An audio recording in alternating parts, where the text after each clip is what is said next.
Did you know more millions were made during the Great Depression than any other time in American history? And with all this recession talk, this might be the perfect time to get into real estate. Well, one great way is to go over your options. In this video, I'm going to go over 3 different real estate strategies and you can decide which one's best for you. Well, you might be thinking, well, I don't have too much money. Well, that's why I set up the strategies based on the minimum amount of money that you can start, which is nothing. And with that, let's go with the first strategy. The first strategy is wholesaling. With wholesaling, you don't need any money and it's just a matter of you putting your time. So how do you get started with wholesaling for free? Well, you could start driving around the neighborhood and looking for distressed properties. You could also start door knocking and asking your neighbors around what neighbors might be moving or what's happening around the neighborhood, or anybody else in the neighborhood might be wanting to sell their house. And you're going to be getting a lot of information, and your job is just to listen. And that way you could basically come up with a solution. So you're getting 2 people together. You're getting the owners that need a solution about the property that's falling apart, and you're finding investors that are looking for a deal.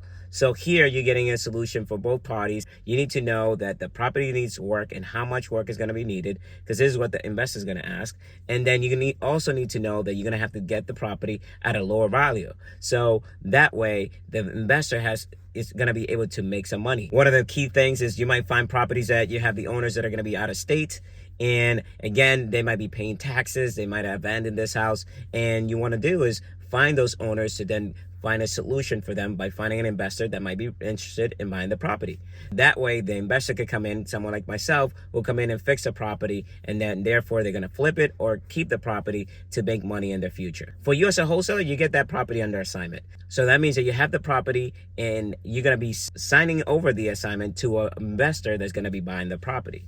Number 2 is house hacking, and this is how I get started. And the goal is going to be to create income from that property to then be able to pay off your expenses on a monthly basis. And in some cases, you're going to be living absolutely for free. Therefore, the term house hacking comes about. Now, there's other advantages of getting into house hacking, such as you're going to be in a home occupied home. So that means that you're going to be able to have some benefits to that, such as a lower down payment. You could go from anywhere from 3.5 to 5%. And then there's also down payment assistance, since you're going to be an owner that's going to be occupying the home. There's also, like here in Massachusetts, we have tax reductions for living in the home. And then lastly, another option for a down payment is you could use your 401k, since again, you're going to be living in the house. And now you made your down payment either nothing or very low by using your 401k, using down payment assistance. And the third option is going to be BRRRR. And BRRRR is going to be buying, rehabbing, refinancing, and repeating. So what you're doing, you're looking, again, like you did in wholesaling, you're looking for a property that needs work to then be able to bring the value of that property higher.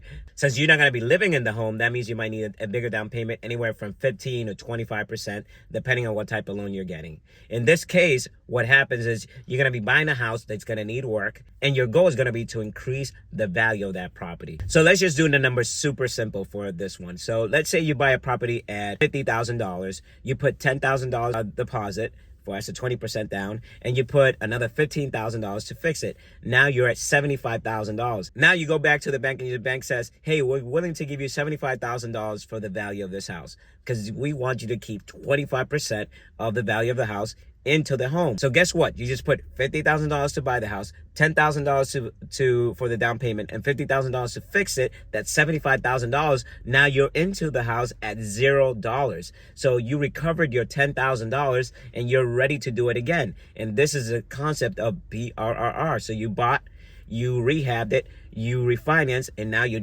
ready to repeat again. And these 3 concepts are great ways to get started. I hope that you guys enjoyed this video, and I'll see you guys next time.